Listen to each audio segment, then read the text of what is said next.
Isang magandang araw sa inyo lahat mga ka-G-Lovers. So pasensya na kung hindi tayo nakaka-upload.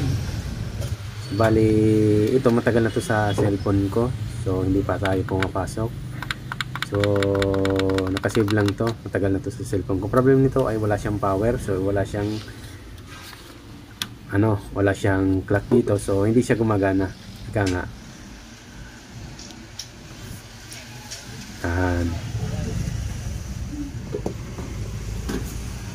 Bali, tingnan natin yung model nito.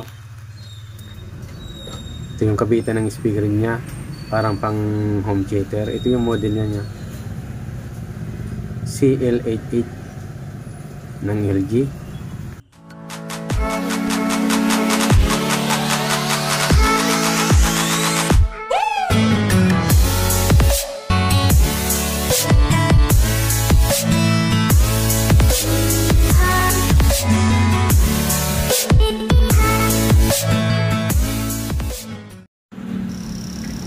So, nung binuksan natin, ito yung nakita ko.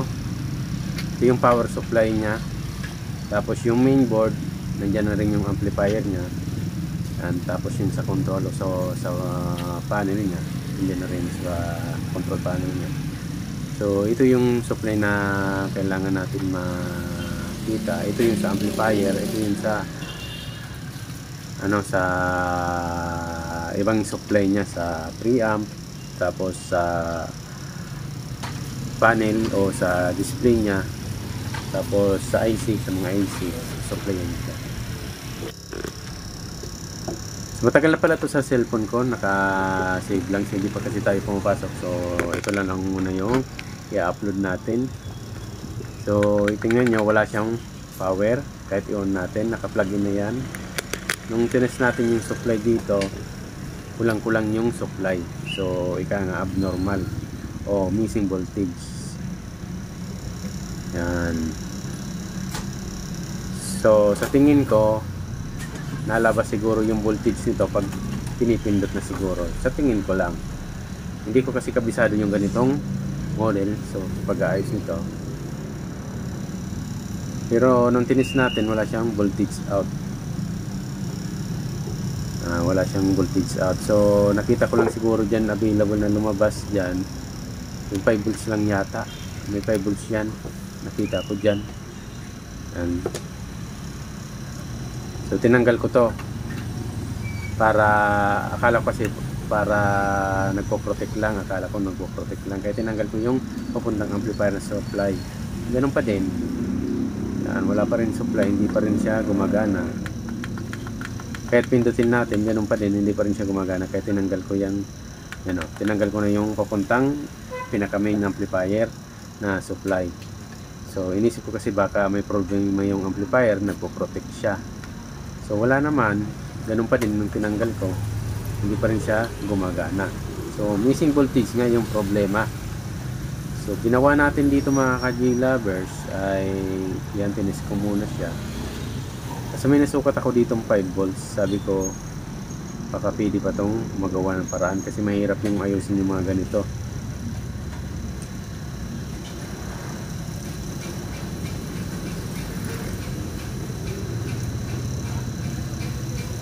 Tapos yung ibang voltage wala na.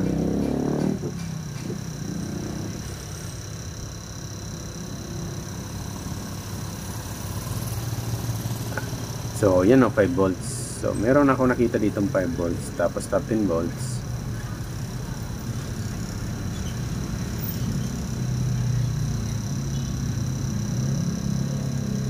Tapos yung iba talagang wala na siya. So hindi lumalabas. So ika nga, hindi talaga siya gagana kasi kulang nga yung voltage o hindi siya buo.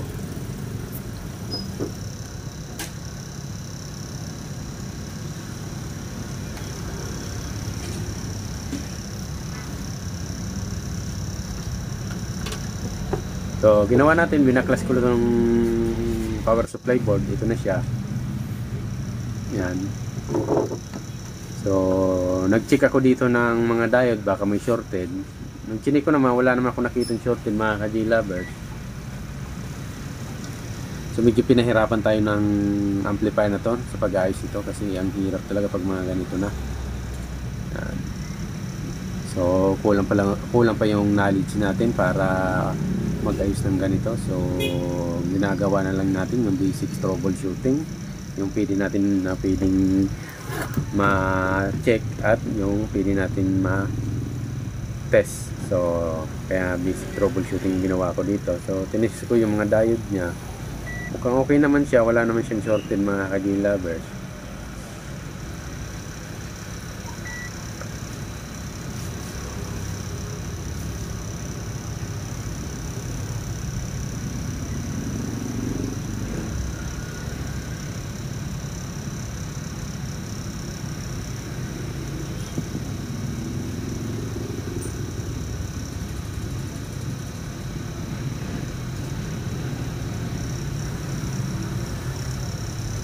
So wala naman ako nakita ditong shorted. Tapos may nakita ko ditong ano, yung supply ng 5 yata yon, isang 5 na hindi nati-trigger. So ginawa natin, nilagyan ko muna to ng ano, ng AC cord o supply ng cord para maisaksak natin o ma-plugin natin sa outlet para ma-check ko yung voltahe na nakaganito. Kasi ang gagawin ko muna, ipipersa ko siya o ipo-force natin siya na lumabas yung voltahe. Pag lumabas nga yung voltahe na talagang lumabas yung ano, yung power nito o nag-display na siya, so ibig sabihin may problema lang yan dyan. So hanapin natin or kung ano pwede natin magawa ng paraan.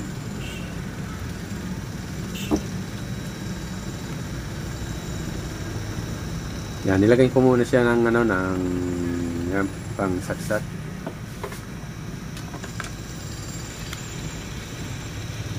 Pag plug in ko mga ka-J-lovers, ito tinest natin. Yan, ititest natin na. Lagyan ko muna dito ng ano, ng ground para isang sundot-sundot lang natin. Yan, yung positive na lang isusundot natin. So i-ground na lang natin tong negative niya. Yan.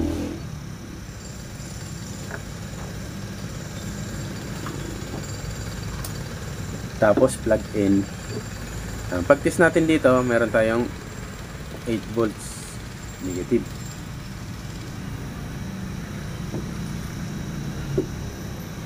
Yan, meron tayong negative 8 volts.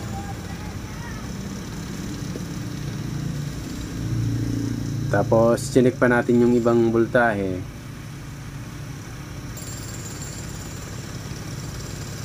(13.2 volts). So ibig sabihin meron dito negative 8 volts, 13.2 volts, tapos meron tong 5 volts. Basta meron tong 5 volts mga ka-J-lovers.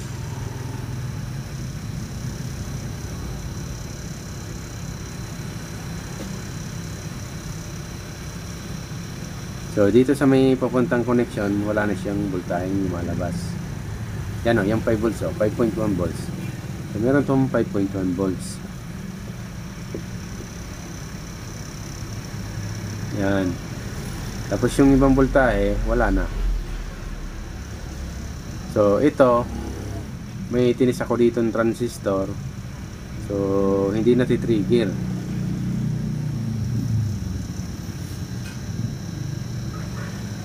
Ito yung ano, tapos hindi siya nati-trigger ito. Ito yung collector yata to, tapos papuntang emitter or emitter papuntang collector.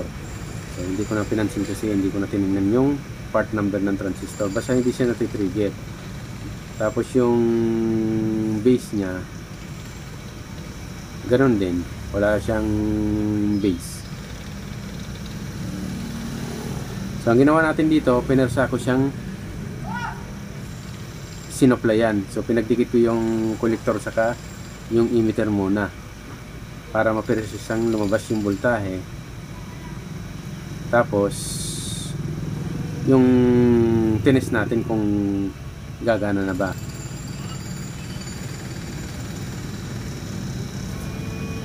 So yan o, tinest ko. Meron naman siyang voltahe, kaya lang hindi siya lumalabas papunta dito sa socket niya.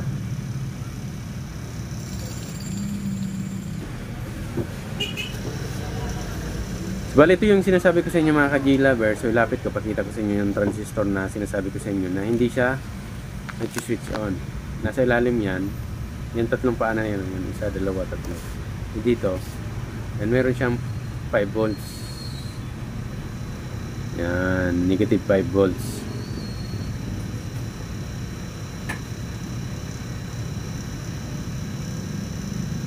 So, sa tingin ko hindi siya natitrigger. So, ang gagawin natin, ipapagdikit ko yung collector niya sa emitter.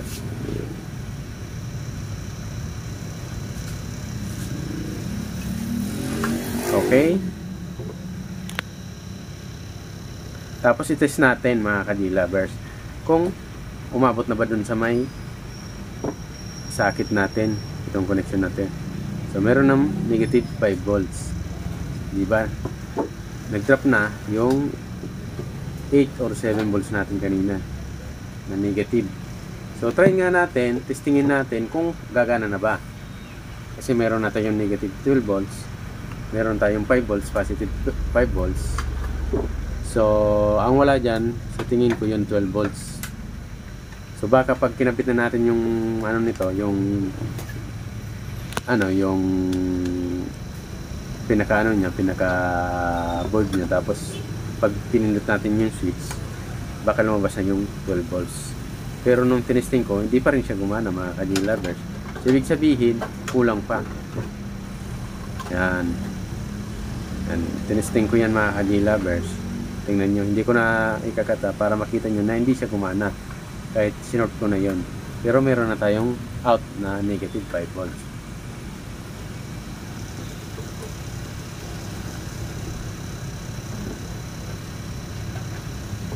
Yan. Ito, linagin ko na siya mga ka-G-Lovers. Pag pindot natin, wala pa rin. Ganun pa din. So, ang ginawa ko, yung sinasabi ko sa inyo na na 12 volts, yun na rin naman yung pinersa ko naman na ipa-on o ipa-switch on. So, ito, meron na tayo ditong yung negative 5 volts, tapos 5 volts, meron din positive 5 volts. Yung 12 volts ang wala. Kasi meron tong 13 volts, tapos meron siyang regulator. Hindi nag-switch yung regulator na naman. Yung regulator nito, yung may apat na paa, yung may signal trigger, tapos yung regulator. Hindi ko daw masabi. O regulator. O yung in, out, tapos switch. Ground.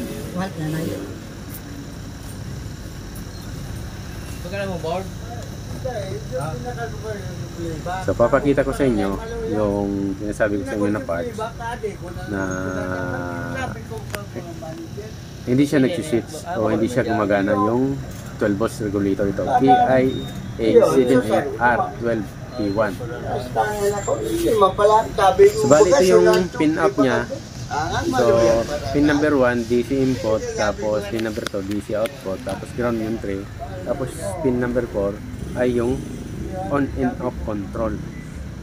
So, ito yung trigger ng voltahe para mag-switch on yung yung sa loob niya, yung regulator niya, para lumabas yung 12 volts regulator o 12 volts voltage na regulated na.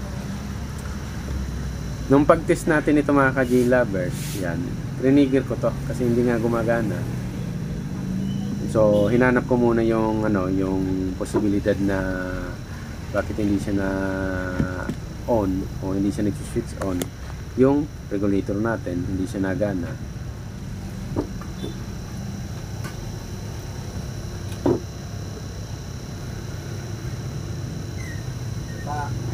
So, nandito yung nakasulat naman yan. Wala siyang 12 volts out. So, meron naman tong 13 volts. So, nung sinukat ko sa control niya, yung sa pin number 4, wala siyang voltahe. So, ibig sabihin, hindi talaga siya gagana.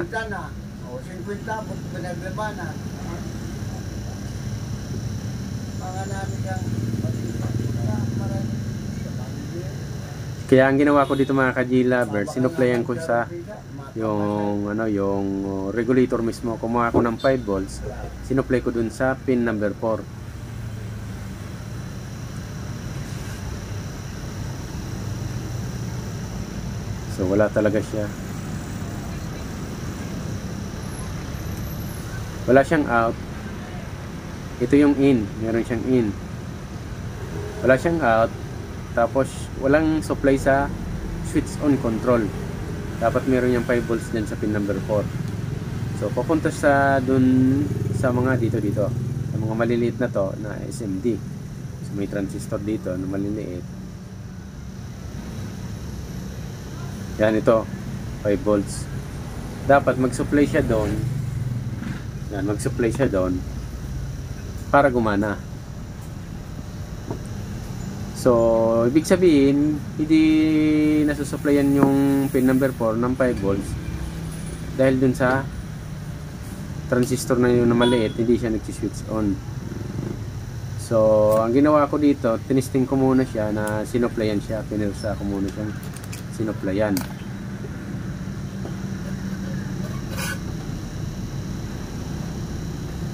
So, kumuha ko ng wire.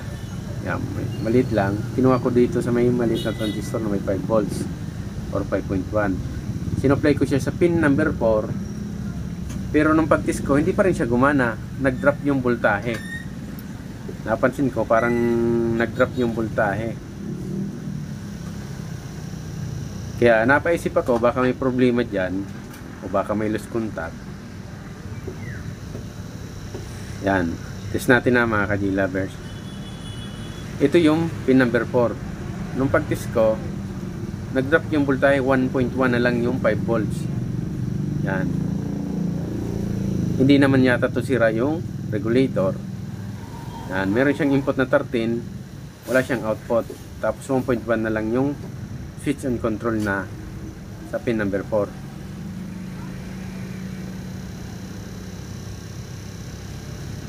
So, tinanggal ko siya, tapos nilipat ko siya dun sa sa isang connection niya na 5 volts na sa out na dito sa may sa may connector. So, hindi ko na siya dinandun sa transistor. Nagdo-drop kasi, nagdo-drop. So, dito ko na siya kinuha sa 5 volts dito mismo sa may connector. Tapos sinuplayan ko siya doon naman ulit sa pin number 4.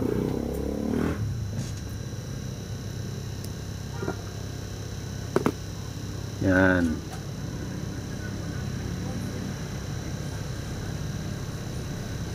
So, pasensya ka na kayo kung medyo mahaba yung video natin.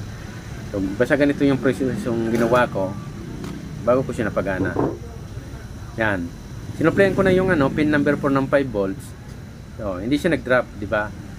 Input 13, may output na siya na 11.8. So, ibig sabihin, gumana na yung regulator. So, yun, meron dito sa may connector ng 11.8. Diba? Ewan ko nga kung ba't mababa, dapat nasa 12 to. Pero meron na siyang supply na 11.8. Yan, 11.8 to 11.9. So, almost 12 na rin. So, ang ginawa natin, kinabit ko to dyan. Tapos, tinisting ko. Nag-power na siya. So, testingin natin ha. Pakita ko sa inyo.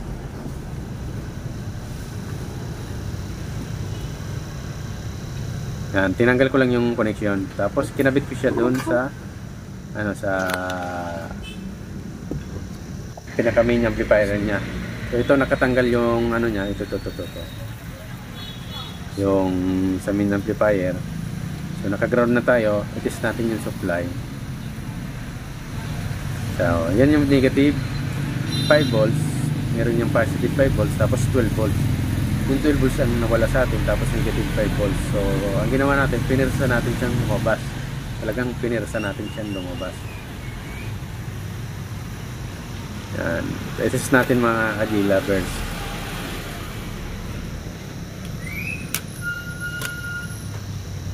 So, nakapirsa na siya. 5 volts. Meron na siya ng kanina test ko 3.4. So 13, meron talaga yan 13 dyan. Tapos ito 11.8 or 12 volts. Tapos yung negative 5 volts. So hanapin natin yung negative 5 volts.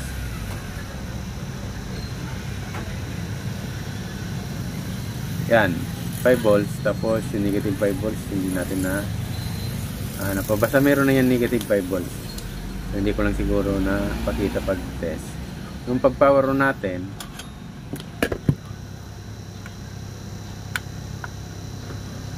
gumana na siya. Yan, hello. So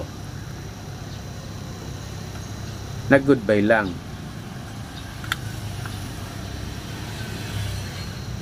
So nakaprotect siya mga ka-G-lovers. So kita nyo nakaprotect. Kaya ang ginawa ko, binalik ko tong ano, ito. Yan, binalik ko to. Baka nagpo-protect dahil wala to. Itong pinaka main amplifier. Yan, nalidetect niya na hindi nakakabit yung amplifier, kaya binalik ko siya. Yan, binalik ko na siya, di ba mga G-lovers. Tapos tinis natin ulit, hindi na siya nag-protect.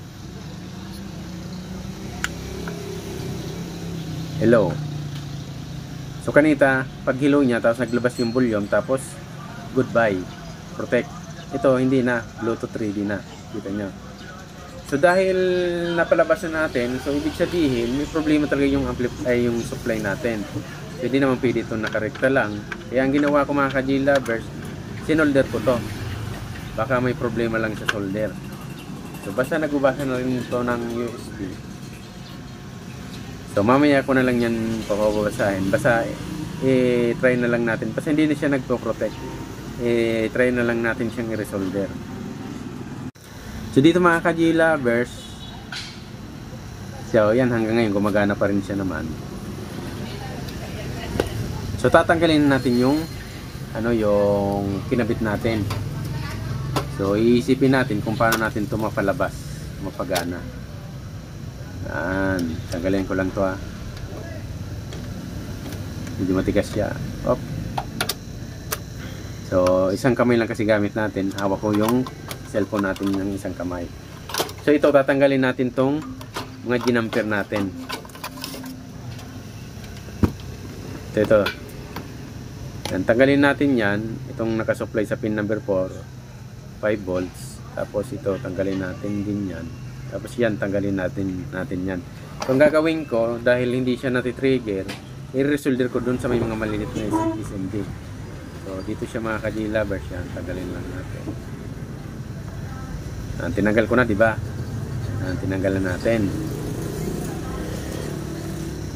So ibig sabihin hindi na to gagana kasi tinanggal natin. So ang ginawa ko dito, inisip ko mga ka-G-lovers, kaya siguro hindi siya nagana, hindi lumalabas yung gano'n na mga voltahe.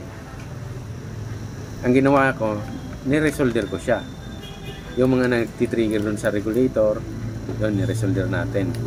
So inalis ko na rin yung naka-jumper dyan sa negative 5 volts natin. So inalis na rin natin to. Ito naka-jumper na to, ginamper natin kanina. Kasi pangit naman kung may mga ganun tayo, pinirasa natin ang supply, baka kasi magka-problema yung amplifier mismo, hindi na siya mag-protect. So masunog na lahat. Kaya ang ginawa ko natin dito, talagang troubleshoot ko muna ito talaga. So hinahanap natin. So ginawa natin dito, ni-resolder ko siya. Yan, nagpakasakali ako baka may problema, may nag-lose lang dito. Kaya siguro hindi lumalabas yung complete voltage. So yan, resolder lang natin. So hindi ko na siya escape para makita nyo yung kung alin yung mga ni-resolder ko dyan. Ito, ni-resolder ko to. Ito yung sa negative 5 volts. Yan, supply. Tapos yung sa regulator naman na 12 volts na nagtitrigger, ni-resolder ko itong mga maliliit dito. Ni-resolder ko yung regulator mismo. Ni-resolder natin. Tapos yung nagtitrigger din, ni-resolder natin yung mga maliliit niya na transistor. So inisip ko kasi baka may loose contact Kaya hindi siya nagbubuo na lumalabas sa 5 volts, nagda-drop siya. So, kaya ni-resolder ko dito sa circuit na to. Yan, sinuwid ko muna kung saan mga papunta. Tapos ni-resolder natin. So, mas maganda pa rin yung nakatanggal yung mga nakalagay natin na jumper, na in case na magka-problema, at least magpo-protect siya. So, yan ang mga ka-G-lovers, natanggal na ano natin, na resolder natin dyan. Siyempre, linisan natin. So, wala nang mga connection, di ba mga ka-G-lovers? Inalinis natin yung mga naka-jumper na natin na nilagay. Yung pinirsa lang natin siyang lumabas yung voltahe. So, gumana naman. So, ibig sabihin, may problema lang dito. Kaya, ginawa natin, i-resolder lang natin. So, try natin nga kung gumana. So, kung maging epektibo yung pag-resolder natin. So, kabit lang natin to.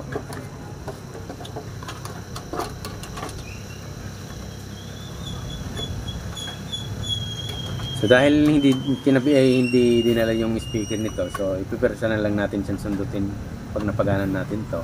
So, titingnan pa rin natin kung tumutunog. Siyempre, baka nagpa-power lang, hindi naman tumutunog. Siyempre, titingnan pa rin natin kung tumutunog. So, try na natin. Yan. Hindi ko na siya in-escape. Plugin natin. Wala na siyang mga connection, diba? Inalisin natin yung mga burlolo, yung mga nilagay natin. So, nung pagpindot natin, swerte natin kasi lumabas. Hindi naman siya nag-protect. Yan, volume, Bluetooth. So, gumana naman siya mga ka-G-lovers. So, ang kailangan lang natin, i-test natin kung tutunog ba to.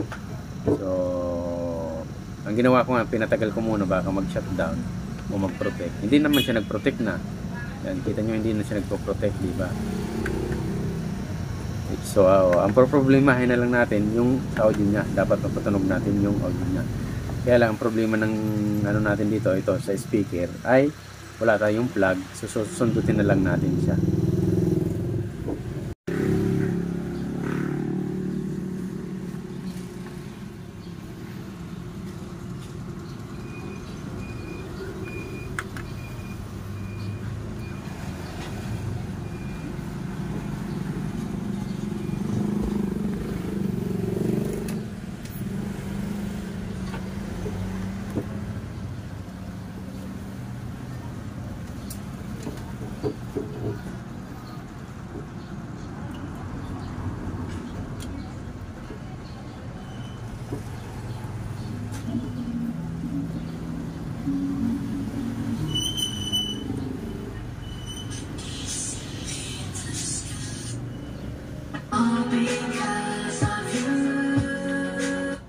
So, napakinggan nyo, yung una natin sinundot sa bass, tapos sa high, tapos sa mid.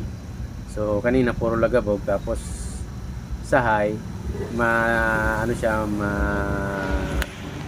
para matinis, tapos sa mid. So, yung boses niya. So, okay na ito mga ka-G-lovers. Yan. So, sana meron naman kayo natutunan sa tutorial natin na to. So, okay naman siya. Yan, okay. Yan, kita nyo, okay naman siya. So, thank you very much sa lagi nyong pagsubaybay sa ating channel. So, maraming salamat na naman sa lagi nyong pagsubaybay. Okay na to mga ka-G-lovers. So, takpan ko na lang to. So, okay na to. So, thank you.